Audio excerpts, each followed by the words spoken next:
Um, And I'll cut this part later, but just to make sure that I'm doing this right, I'm going to our SPI Facebook page.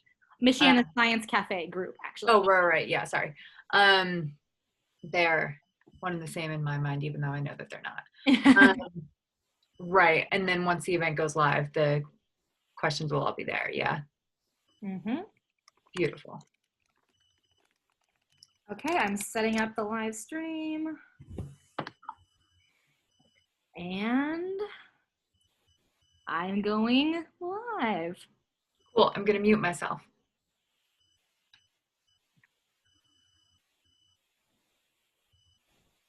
Okay, we're loading in.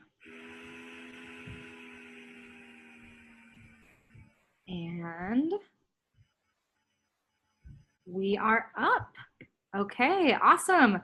We are live to Facebook now with the September meeting of the Michiana Science Cafe. We're very excited to have Nirupama Sensharma here with us. She's going to be talking about nuclear energy, the better energy. So Nirupama, I'll give a quick bio on her first. She's a PhD student at the University of Notre Dame, working in the field of experimental nuclear physics. Originally from India, she received her undergraduate degree in physics, followed by a master's in nuclear science and technology, both from the University of Delhi. She spent 3 years working very closely with scientists in the nuclear power sector, and through her experience in this field, has grown to be an avid supporter of nuclear energy. As an advocate, she started an initiative called Nuclear Energy, the Better Energy, to promote awareness about the peaceful applications of nuclear energy within society and help make well-informed and educated decisions about nuclear power that could eventually help save the world. So I hope you're interested. I'm super excited to hear what Nirupama has to say, and I will pass it over to her to get started. Thank you all for being here. Okay, thank you, Morgan, for the great introduction. Good evening to everyone in South Bend, and good morning to those who are listening to me from the other parts of the world. As was said, the topic of the discussion for this first Michiana Science Cafe is whether nuclear energy is the better energy. If at any point you have any questions, please feel free to drop those at in the comment box, and we will pause in the middle of the presentation, and I will be happy to take any questions. So, okay, now you would notice that there is a question mark after the title here. I have intentionally avoided using an exclamation mark or making it an assertive sentence because I want my audience to be able to answer this question for themselves by the end of this talk. Also, as the first slide might give an impression, we would mostly be focusing on the role of nuclear energy in the American energy landscape. Because after all, we all want to make America great again, right? Okay, so is nuclear energy really the better form of energy? Now, before I answer that question, you might ask, why do I even care? Why should anyone care? Why am I asking this question in the first place? Well, the answer to that question is because of a crisis that every living individual on this planet is currently facing. And for those who are still unsure, the answer is the climate crisis. Now, it is because of this climate crisis that the entire world has been forced to look for alternative energy solutions. The figure on the right here is for those in the audience who do not yet know how badly the climate crisis has started affecting us. This actually shows the regions of the world where the first 6 months of the year set a record for the warmest since 1850. The regions in red here are North Central Asia, parts of China, Mexico, and South America. So the darker the color, the warmer it was. More than anything, the figure should tell you that extreme heat is not a future risk. It is not something that might or might not happen 50 years from now. It is a crisis that our planet is facing right now. And for those who don't think of climate change as being real, this slide shows the world map with some regions where heat records were broken this year. So July 2020 was actually record hot for the Northern Hemisphere and second hottest for the planet. We'll start with the Arctic Circle. 100 degrees Fahrenheit was recorded above the Arctic Circle this June, and the Arctic sea ice coverage for July 2020 was the smallest ever in a 42-year record.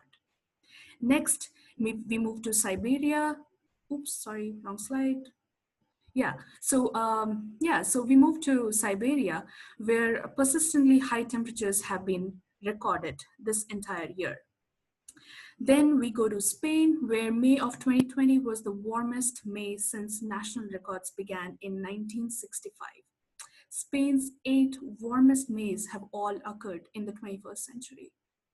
Moving to the Middle East, 125 degrees Fahrenheit in Baghdad, and then in the Southern Hemisphere, a record-setting heat wave in Australia at the end of 2019 and the start of 2020. Okay, but you might say that something that is happening in Siberia or Baghdad does not really affect you in any way, right? Sitting here comfortably in my South Bend apartment, I do not really care about what is happening in the rest of the world. So we will come a little closer to home. You might be surprised to know that 2020 was also record high for many US states. The year-to-date average for the US was 53.6 degrees Fahrenheit, which was 2.4 degrees above the 20th century average and 7th warmest year-to-date on record. A temperature of 130 degrees Fahrenheit was recorded in Death Valley in August, which was also the highest temperature recorded on Earth since 1913.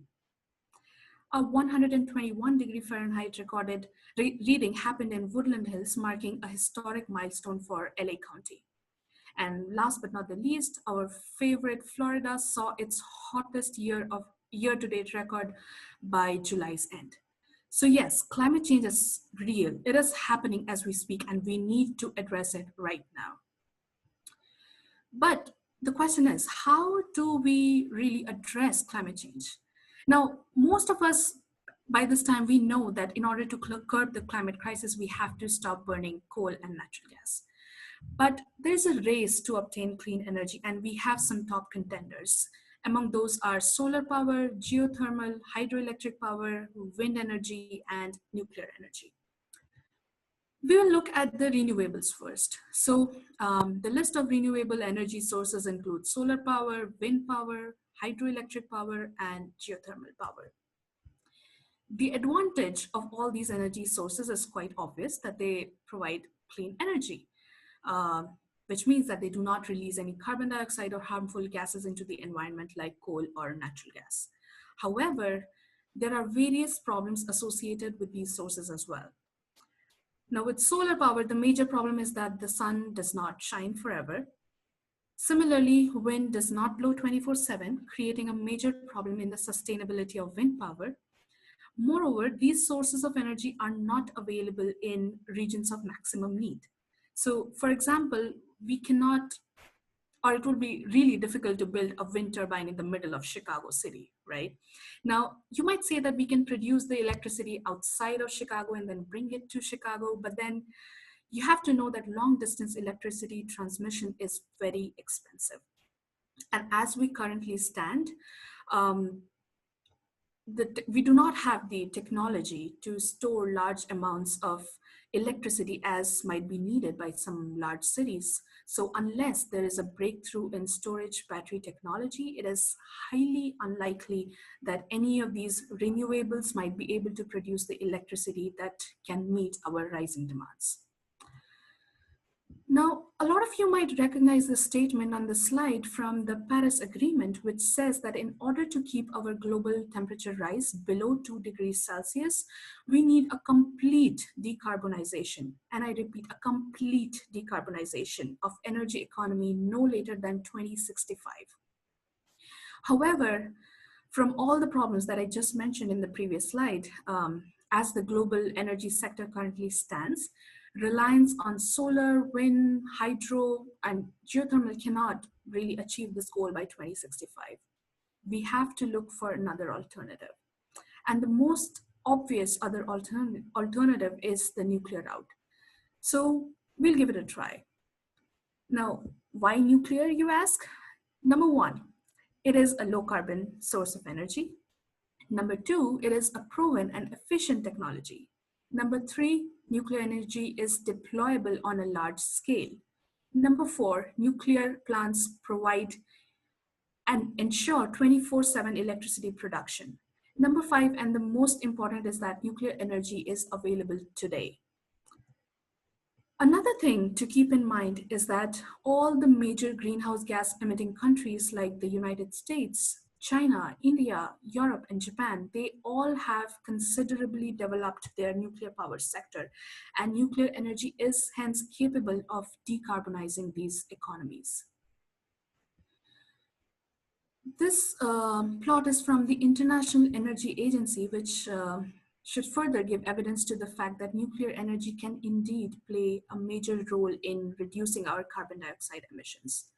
So shown here is the cumulative carbon dioxide emissions avoided by global nuclear power producing countries from the years 1971 to 2018. So you can see here that just the European Union has prevented almost 25 gigatons of carbon dioxide by employing nuclear power.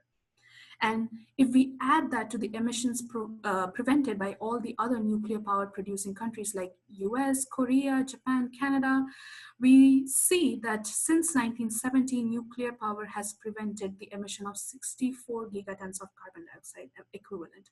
That is a lot of carbon dioxide that has been prevented. Now, European countries like Sweden, Switzerland, and France, they have a large component of nuclear power in their energy sector, and they have been able to achieve rapid reduction in emissions. Sweden produces about 34% of its electricity from nuclear. Switzerland is at 40%, while France is at 70%, which is approximately 3/4 of its electricity need, and therefore has the lowest per capita emissions of the 7 largest industrialized countries. Now, another major question that many developing as well as some of the developed nations are facing is, if not nuclear power, then what? So the resistance to increase one's nuclear capacity has led many countries to prematurely shut down their nuclear power plants. And that has actually led to an increase in greenhouse gas emissions. In the US, such premature retirements happened in California, Vermont, New Jersey, where all those nuclear power plants were replaced by natural gas. Germany invests approximately 25 billion euros per year in renewable energy. And in spite of that massive investment, the share of coal has remained stable. Japan still remains the world's largest buyer of liquefied gas because the country faces a lot of resistance, and the restarting of nuclear reactors is very slow. So long story short, every time a nuclear power plant closes, an oil or a gas powered station opens up, proving counterproductive for our climate. So we spiral back to the same old question: why nuclear? Because we have demonstrated that increasing nuclear power helps ensure faster and cheaper decarbonization. And that is exactly what the world needs right now. Now, here is a statement from a position paper from the Nuclear for Climate Initiative back in 2018, which states that keeping the existing nuclear fleet in operation and adding new capacity can help the world reach its climate goal. Only by combining renewables with nuclear energy. So it is important here. We are not saying that, put an end to all nuclear, all renewable power. We are saying we need nuclear energy, and we need supplementary energy from solar, wind, and other renewables. And only if that makes up a significant part of the world's future energy mix, we can still deliver on the Paris Agreement commitments of avoiding our global temperature rise by 2 degrees Celsius. Now, I'm just a graduate student, and I would totally understand your temptation to not put all your faith in me. So I'm showing here a tweet from Dr. Rita Burnwal, who is the current Assistant Secretary of Energy for Nuclear Energy and the head of the Office of Nuclear Energy within the United States Department of Energy. So here she says that we need to find more creative ways of engaging all Americans and key stakeholders in the value of nuclear power. The energy density of this power source is unmatched, just like its potential. It can help decarbonize our world and secure clean drinking water for all. So if you don't want to believe me, that's totally fine. Believe Dr. Rita Burnwell.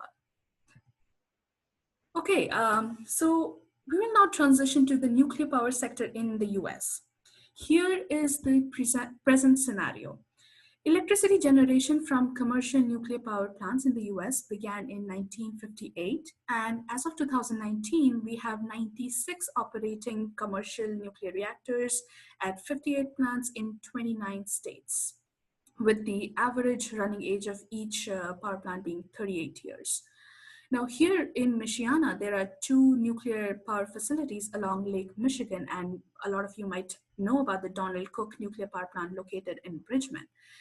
With both those reactors operating at full power, they can produce enough energy to support more than 1.5 million homes in Southwest Michigan and Northwest Indiana. So these numbers sound good, right? If your answer is yes, I would like to draw your attention to this graph on the left, which shows the US nuclear electricity generation and capacity from 1957 to 2019. Now, as you can see, from 1957 to about 1997, we were making progress by increasing both our capacity and power generation. However, beyond 1997, both the capacity and generation achieved more or less a constant value. This means that America has not made any progress in nuclear electricity generation and capacity since 1997. In that context, Bernard Cohen, who was professor emeritus of physics at the University of Pittsburgh and was also elected as a chairman of the American Physical Society of the Division of Nuclear Physics in 1974, said that while the rest of the world has continued to expand its nuclear power, we in the US have been standing still. Now, I already told you that Sweden produces 34% and France produces 70% of their electricity from nuclear power. Many other countries are also rapidly expanding their nuclear power, and among the most notable are Canada at 15%, China at 2%, and Russia at 18%. On the other hand, the expansion of nuclear power in the United States has been stalled for decades at 20%. We still depend on coal for about 45% and natural gas for approximately 23% of our electricity needs. Now, 20% of total electricity production from nuclear energy is still about 1/5 of our total demand for electricity. And this equals the combined total of the generation capacity of two leading nuclear power producing countries, France and Japan.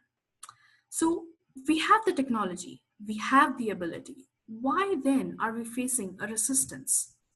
Why are we not able to expand our nuclear power sector any further? What is it that is stopping us? Well, the first and probably the most prominent reason is the fear of nuclear accidents. Now, for most of us, the first thing that comes to our mind when we think of a nuclear power plant is probably the Chernobyl nuclear reactor accident. But it is important to know that no Western reactors, including the old ones, are designed like Chernobyl's. Chernobyl reactor was based on a graphite moderated system, which every scientist in the world has said is the worst reactor design possible. Moreover, Chernobyl did not have a containment structure. Now, for those who might not know, containment is a structure that houses the reactor. It is the place where all the nuclear reactions to generate heat and energy takes place. It is a lead and concrete structure which surrounds the reactor that does not allow any radiation to escape. So all nuclear power plants in the US are required by law to have a steady containment structure. So a Chernobyl-like accident can never happen in the US. Now, for the American public, it is probably the 3 Mile Island nuclear accident that looked as if it came closest to the Chernobyl incident. However, very few people know that the partial meltdown at 3 Mile Island caused little discernible harm to human health and environmental damage. Physicists are reasonably confident that given the Three Mile Island's massive containment structure, which we just talked about, not even a complete core meltdown within the structure confines would likely have matched the cumulative health impairing effects of coal-fired plants, which claims lives each year by polluting the air. Another more recent nuclear scare happened at the Fukushima Daiichi accident. Again, it is important to know that no harmful effects from radiation on local people and no known instances of any harmful dose levels were seen or reported. The death figures that are often quoted by the media, they are actually casualties of the earthquake and the tsunami, and also a result of the hasty evacuation procedure that the Japanese government started right after the accident. The nuclear accident itself did not claim any lives. So nuclear energy in the US has led to absolutely no deaths. The worst nuclear accidents that have happened, they are actually the ones that show us that this technology has always been safe and it has a very small environmental impact. And thanks to that inherent safety, the best available science shows that nuclear power has saved at least 2 million lives to date by preventing burning of fossil fuels. Now, let it sink in that replacing and not building nuclear power plants actually causes more death. So, okay, since we're still talking about what is proving as a hindrance to the expansion of nuclear power, another complication for US nuclear power has been the government's approach to nuclear proliferation. Now, reprocessing facilities for spent nuclear fuel in the US was halted during the Carter administration. They proposed a theory that the reprocessed fuel might make its way from the United States into the hands of other criminal elements around the world. While this theory has been widely disputed and was based on unreasonable assumptions, by discouraging fuel recycling, America has piled up almost 50,000 tons of spent fuel that is in need of disposal. The waste disposal issue has in turn become one more thorn stopping the expansion of our nuclear power sector. So instead of waiting for waste disposal, if the government decides to give us a green light on reprocessing of spent fuel, we can drastically reduce any waste that is produced. The spent fuel actually is not, yes, it is spent, but very little amount of it is spent. There's a lot of good quality fuel that is still in it, and we can reprocess it and use it to power other nuclear power plants. So if the world collectively reprocessed spent nuclear fuel, there would be enough to produce worldwide renewable nuclear energy for the next 5,000 years. So we have the science, we just need the policy to catch up. This is actually another really important factor that proves as a hindrance to the successful operation and expansion of nuclear power in the US and in the rest of the world as well. Media frenzy, misrepresentation, and the use of provocative language when describing nuclear reactor accidents. Back in the 70s and 80s, after the 3 Mile Island and Chernobyl accidents, it was very common to see newspaper headlines claiming that nuclear power was a nightmare. Now, there's something that I would like you all to think about. As I said, back in the 1970s, people heard media describing the emission of deadly radiation and lethal radioactivity. People, however, never heard terms like lethal electricity, in spite of 1,200 Americans dying each year from electrocution, or lethal natural gas, which was killing 500 annually from suffocation accidents. So misrepresentation and the use of inflammatory language by media and TV reporters have therefore lodged into the public mind a fear of devastation that in reality never happened. So yeah, I know we have covered a lot of very difficult concepts here, so I would like to take a break and see if there are any questions so far, and then we will proceed from there. I will unmute as our moderator. There is a little bit of a lag, I know, between our actual conversation and the Facebook Live event. So I guess I'll ask a question. I mean, I know you mentioned that a lot of it is like news-based and sort of like propaganda-y, but like, why do you think that despite the huge Chernobyl disaster being in Russia, like why they've been able to sort of pick things back up in terms of nuclear energy more than we have? Yeah, I mean, it's again the fear that is lodged in the mind of the public. Right now, there have been so many experiments happening in that area. There have been so many nuclear scientists going to that area to find out what the situation is exactly at ground zero. And they have figured out that there's very little radioactivity there. Yes, an accident happened, but we have to, we have to try and figure out why did that accident happen? Because Chernobyl was an example of the worst reactor design that was possible. It was an example of the worst kind of regulatory measures that were followed. We know that something like that cannot happen now because we are in a much better state. We have progressed scientifically, and just we know that something like that, yes, should not have happened. We made a mistake. We have learned from our mistake, and now we are ready to improve on that and give the world better of what nuclear energy has to offer. Okay, now we have a question from Shaughnessy, who says, what do we do with the waste? Right now, no one accepts it, and the nuclear plants, including, oh wait, another one popped up, so I got confused. Right now, no one accepts it, and the nuclear plants, including decommissioned plants, have to keep it. So yeah, what do we do? Yeah, so the waste right now, as I said, US does not allow reprocessing of the waste. So the only possible thing that we can do with the waste is send it for a long-term disposal, which also currently is not happening in the US because, again, policy. Um, right now, all the waste that the nuclear power plants are generating are being temporarily stored in storage locations and also in spent fuels that are on reactor locations. So the fuel rods that are spent, they are taken out of the reactor, put in these pools. We wait for a couple years for their radioactivity to die, and then they are sent to an outside storage location. So yeah, I mean, right now we're just storing it, yes. When we have the policy, we already have we have a proposed site for permanent disposal of waste at the Yucca Mountains in Nevada. And it was actually going to happen, but then the Obama government decided to not continue with it back in 2008, and that program was shut down. But if we have that going, then we'll have a site for permanent disposal of radioactive waste.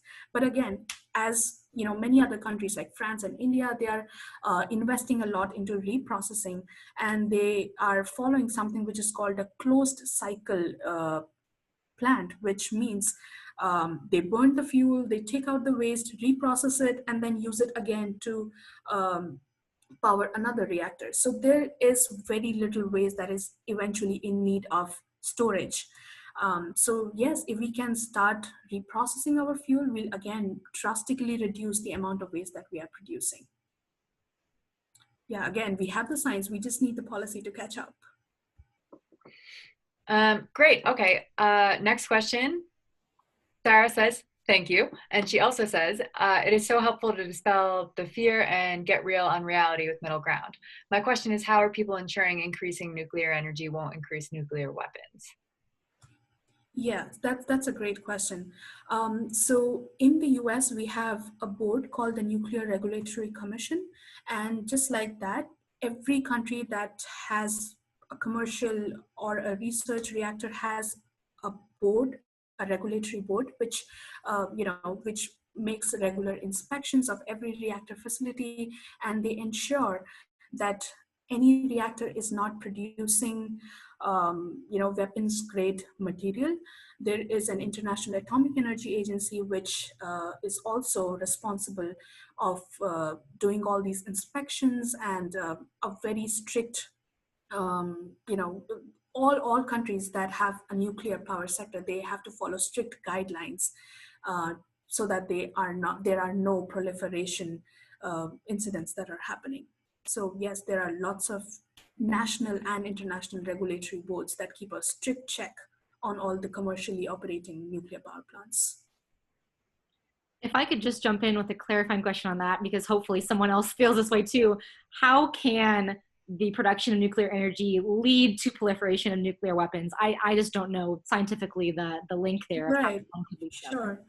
So most of the nuclear power plants, they require uranium, 235 or natural uranium to, as fuel.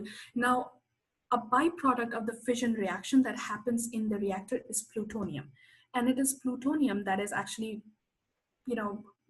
more useful for, those who want to invest in proliferation and make weapons. Now, the plutonium that is formed as a byproduct, it is not trivial to separate it from rest of the material, and it is very expensive, it is very radioactive, it is dangerous, it is hazardous.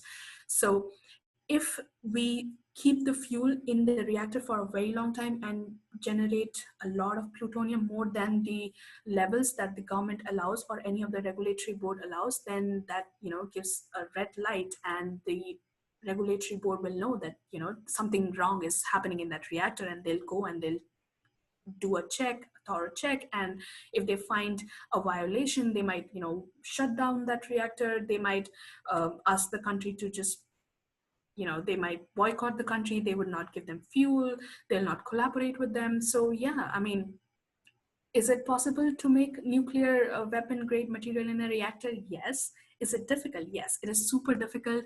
And there are strict regulations and guidelines that every country has to follow. So it's not easy to do that. Thanks for clarification. I'll pass back to Carl. Yeah, I was wondering that too. Okay, great. Next question.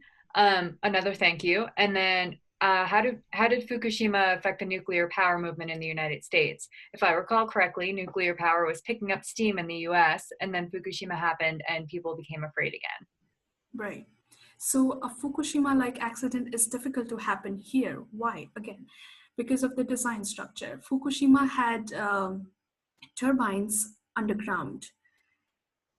In the US, there are hurricanes. There aren't as many tsunamis or floods, right? So if there are hurricanes, you would want your turbines to be underground. But in Japan, there was a risk of tsunami. So when that tsunami came, all the turbines got flooded. They lost power. The decay heat, which keeps generating inside the reactor even after it has been shut down, has to be removed. It could not be removed because of power supply failure, and that's why a hydrogen bomb-like situation developed inside the reactor. So the chances of a tsunami in the US, that's probably not something that we need to worry about right now.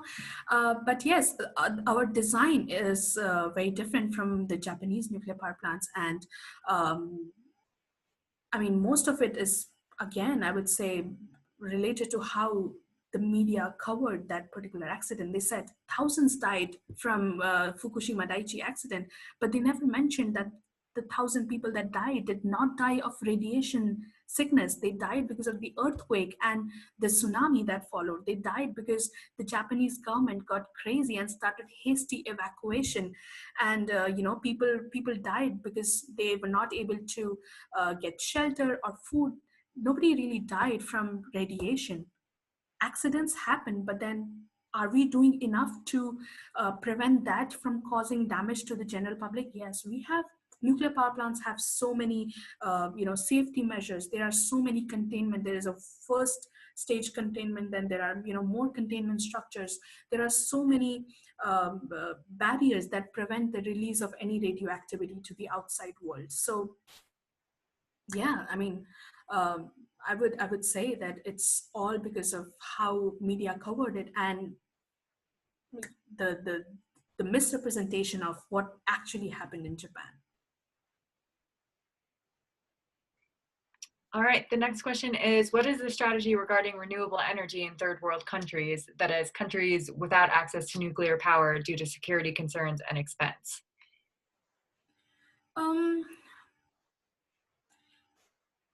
So the thing is, we cannot solely rely on solar or wind power because of the numerous reasons that I just mentioned. Also, there is a base load, that is the minimum amount of minimum electricity generation that we have to maintain to meet our electricity demands. We know that's just by relying on solar and wind, we cannot obtain that baseload requirement. We need something more to meet that baseload. And most of the third world countries currently, um, they rely on coal and natural gas to meet those requirements. But a lot of the countries are actually starting to invest in nuclear power now. I know there are nuclear power plants building in Kazakhstan. There was very recently a nuclear power plant started operating in Saudi Arabia. So they are actually building nuclear power plants, and in the future they have to eventually move on to something other than coal, and they cannot solely rely on solar. Again, hydroelectric, yes, it can probably meet the baseload requirement, but it is not available everywhere, right? You have to find a place, a water body that can be dammed, so that a hydroelectric power station can be set up there. That is not possible in lots of countries, and so they have to eventually move to nuclear. And as a developed nation who has made significant progress in the sector of nuclear energy, I think it is our duty to help these developing countries and just the technology that we have, help them make their own nuclear reactors, and I don't know, I mean, try and help them get self-sufficient. Yeah, okay. I will then move on to what looks like the last question of this batch from Sam, who says, alongside nuclear fission energy, is it believed that we'll be able to produce energy through nuclear fusion in the upcoming decades? How confident is the nuclear energy community that fusion is a matter of when and not if? Right. So fusion is always 20 years away, right? I mean, 20 years back, people who were researching in the field of nuclear fusion, they were saying, oh, okay, we'll have fusion energy 20 years from now, and now it's 2020, and they're still saying, okay, we still have 20 more years to go. So fusion, yes, if and when we have it, it would be great. It would just replace all other energy sources that there are. We'll produce enough energy just by, fusion reactions. But the problem is not when we get it. The thing is that it's not available now, and we have to act right now. Nuclear fission is available right now. We have the technology. We know how to do it. We have done it in the past. We have shown the world how to do it safely. And we have made progress. The plots that I showed you, the amount of carbon dioxide emissions that we have avoided so far by employing nuclear power plants. That's something that we need to consider. Fusion, yes, when that happens, it would be great, but it's not happening right now. We need something that is happening right now, and that's fission. So yeah, more fission. Okay, great. And then I was wrong about it being the last question. We have one more question regarding Fukushima. The claim is that the accident at the plant only happened because of the earthquake and tsunami. Is it really that unlikely that some sort of related natural disaster will happen in the US, depending on the part of the country? We have hurricanes, tornadoes, earthquakes, wildfires, et cetera, especially as natural disasters are likely to increase in likelihood as climate change continues to happen, even with the most immediate of preventative measures. Is it really safe to say that a similar nuclear plant accident to Fukushima would not happen in the United States? Right. So before answering that question, I would like to ask another question. What is the probability that such an accident will also not drastically affect a coal power plant, or a power plant that is powered by natural gas? That will also probably be disastrous and kill lots of people. We don't want that, right? But why are we not asking that question of a nuclear power plant? Why are we not asking that question from a power plant that is powered by natural gas? Why is it that we're just asking this about nuclear power plants? Because again, we have so many misconceptions in our mind. Nuclear power is safe. We have demonstrated that will accidents happen? Yes. Nobody can give you a guarantee of 100% that, this plant is 100% accident free. No, accidents will happen, but we do have the technology to be able to contain all, all of that happens as a consequence of that accident within the reactor compound, so that no radioactivity is released to the public. There are so many regulatory bodies working day and night just for this exact thing. There are, so many scientists doing research on how they can prevent such accidents from happening. The newer reactors that, the energy sector is currently working on, including small modular reactors, they are a lot more compact and a lot more safer than the current generation of nuclear reactors. Once we have those kind of reactors, the probability of such an accident happening would be even lower. So we have to support our government. We have to believe in our government. We have to believe in our scientists. We in order to save our planet, this is a risk that we are going to have to take. We have to believe that nuclear power can help us. And I think I've shown enough proof that nuclear power is actually able to help us. And we'll actually talk a little more about some other aspects of nuclear power, and hopefully that might be, able to make the situation a little more clearer. Okay, great. I think that wraps up our questions for this round. Okay. Continue. Yeah, I'll then go to my next slide. So yes, as I promised, to give some perspective to everything that we have discussed so far, I would like to show you some quick facts about nuclear energy.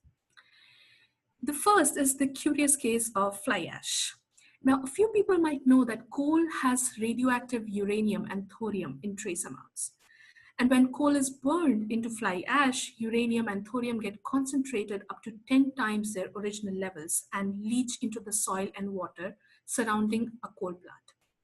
The fly ash carries about 100 times more radiation in the surrounding environment than a nuclear power plant producing the same amount of energy. We never thought of that, right? Now, remember Dr. Rita Burnwell from the Office of Nuclear Energy. She said that the energy density of nuclear power is unmatched. Now, she said that because 1/2 inch of a uranium nuclear fuel pellet can create as much energy as 149 gallons of oil, 17,000 cubic feet of natural gas, and 1 ton of coal. Another interesting fact here might be that a wind farm needs 235 square miles to produce the same amount of electricity as a 1,000 megawatt nuclear power plant does in less than 1% of the same area. Now, yes, we did get lots of questions about waste, so this slide is specifically for them. A lot of you are concerned with the waste that a nuclear reactor produces. However, you should know that if all the power that you ever used came from nuclear, your lifetime waste could fit in a soda can. And all of the used nuclear fuel produced by the US nuclear industry over the last 60 years is actually small enough to fit on a football field at a depth of less than 10 yards. So nuclear waste, yes, we produce nuclear waste, but is it that big a problem? No, we can handle it. Okay, so nuclear energy is environment friendly. It is safe. It produces a considerably low amount of waste. It is capable of meeting our increasing energy demands, and it is available right now, and hence has been termed as the better energy. Now, we all need to do our bit to let the world know that nuclear energy is indeed the better energy. So what am I doing to help? Well, I and my team of 8 international members, we have started an initiative called Nuclear Energy, the Better Energy. We go by the acronym NEWBE. This initiative is to promote awareness about the peaceful applications of nuclear energy within society. We have a website, thebetterenergy.net, and if you're interested, you could scan this QR code and visit our website. In there, you will see numerous articles which are written for non-science population to help them understand the basics of nuclear power and help them realize that nuclear power is indeed safe. We also publish monthly newsletters and bi-monthly magazines where we highlight some of our best articles, publish interviews with eminent scientists working in this area, and we also advertise job opportunities for young students in this field. So yeah, please feel free to visit the website, and you can also send me messages through our contact page on the website. If you have any questions about this talk, or if you want to talk a little more about this initiative, please feel free to contact me through the website. Now, I'd like to end this talk with two statements from the energy technology perspectives of 2014 by the International Energy Agency, which says that since 1990, carbon dioxide emissions, instead of decreasing, have actually continued to increase. And if the electricity mix continues to be dominated by fossil fuels like it is today, the average global rise in temperature will be 6 degrees, which is well beyond the objective of 2 degrees Celsius. Now take a minute to read that last sentence again. An average global temperature rise of 6 degrees Celsius. A world where that happens will not be a world worth living. That is not the world that I signed up for. That is not the world that I want my kids to inherit. It is in my hands right here, right now, to make a decision about what legacy my generation wants to leave behind. I have to act right now. You all have to act right now.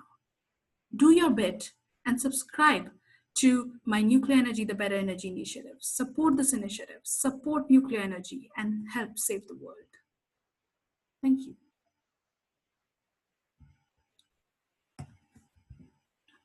Awesome. Thank you so much. Do you have, and I guess now we'll probably switch back to Carly if anyone has more questions from the comment section. While people have a chance to type, I would always put for my own question if that's okay.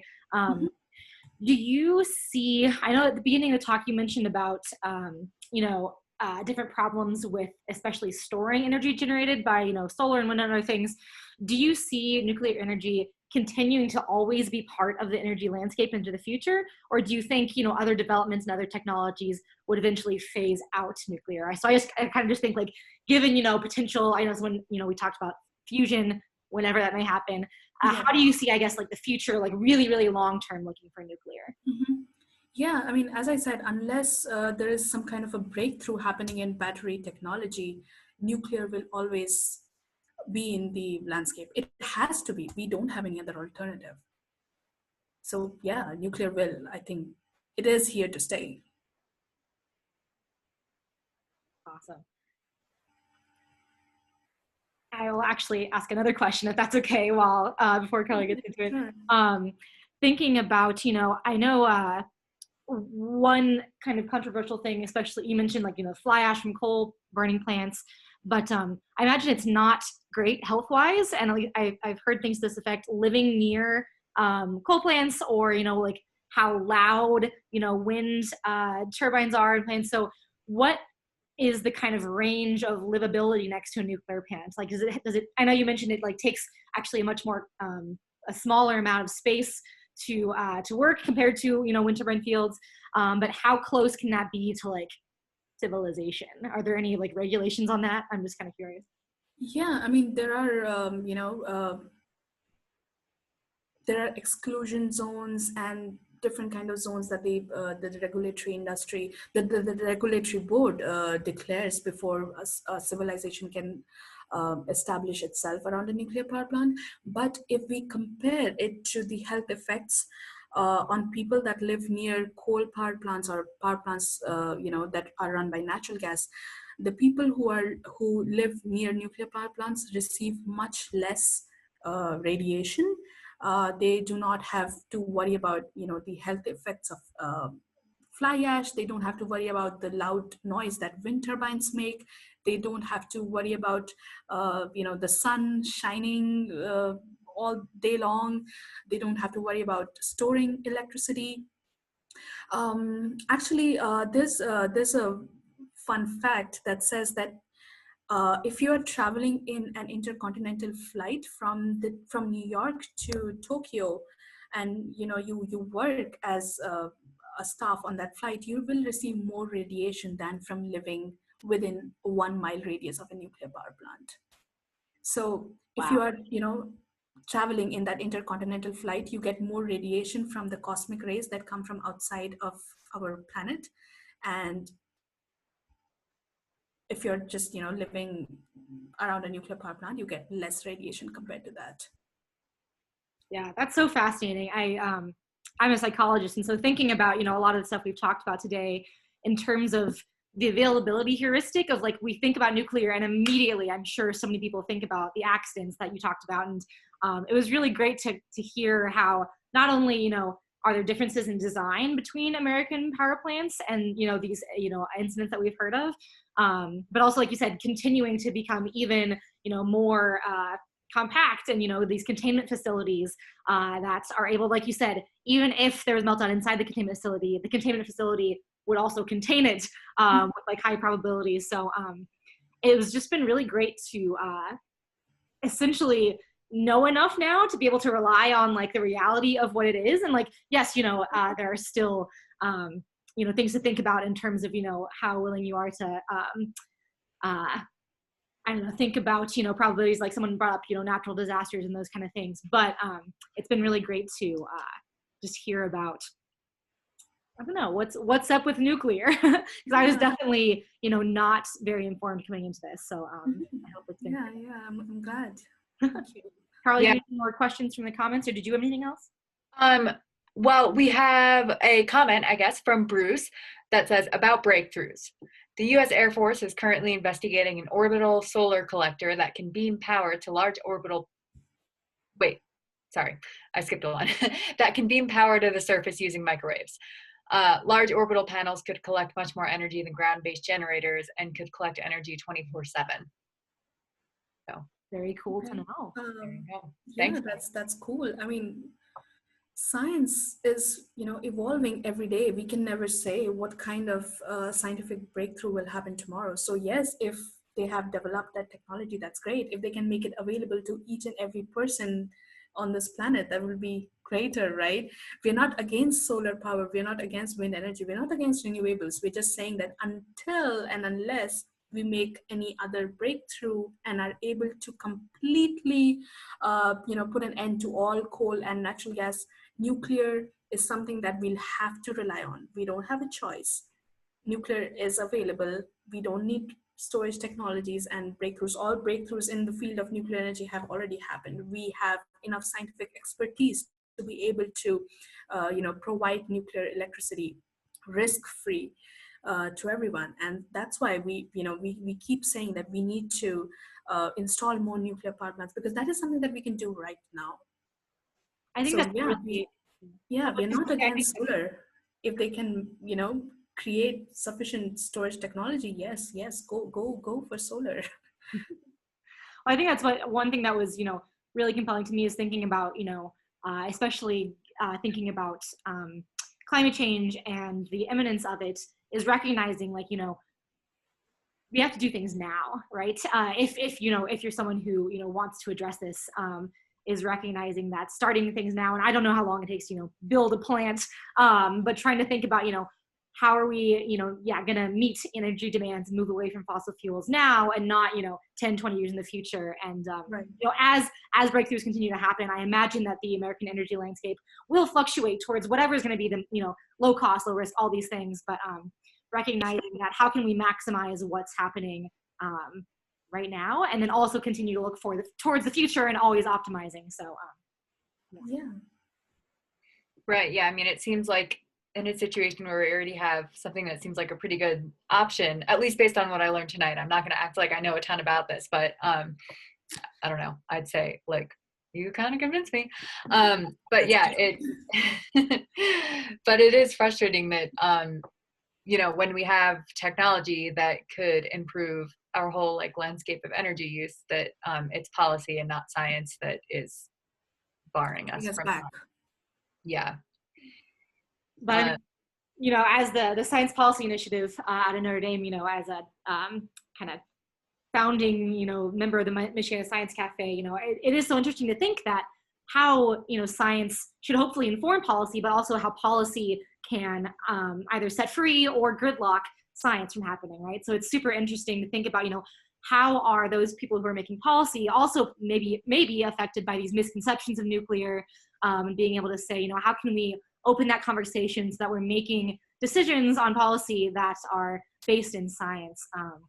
Right. Especially thinking about, you know, you talked about the ability to like reprocess the fuel and then use it again to power other, you know, nuclear plants, and just saying like, you know, what's stopping that. And so I think being able to think about policy, think about like strong regulatory bodies, which you've mentioned a lot of, which you know, requires some trust and requires that conversation and requires people to be informed. So we'll definitely make sure to post information about your website